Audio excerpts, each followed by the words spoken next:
Endi gunohni tark qilish kerak dedim. Gunohdan odam sug'urilib chiqish kerak dedim. Avvalo o'shani o'zi qiyin narsa dedilar.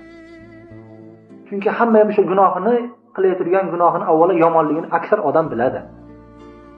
Lekin bir narsalar sabab bo'ladi. Yo obro' sabab bo'ladi, yo nafs sabab bo'ladi. Xullas haligindan sug'urilib chiqarmaydi. Xo'sh, gunohni tark qilishlikka himmat qayerdan keladi? Buni 3 yo'li bor deydilar.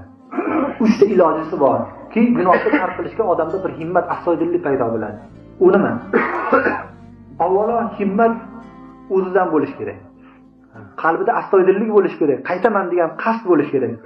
Ikkinchisi, Alloh taolodan gunohni tark qilishga himmat berishiga duo ham qilish kerak.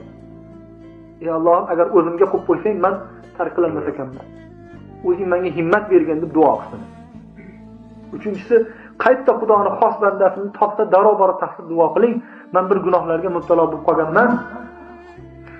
O'sha Xudo himmat bersinki, menga o'sha gunohlardan qaytaydigan duoni xoslardan olsin. 3 ta yo'li bor. O'zida himmat bo'lsin, Xudodan keyin so'rasin himmat ato qilishini, keyin xos Xudoning bandalaridan ham borib duo olsin.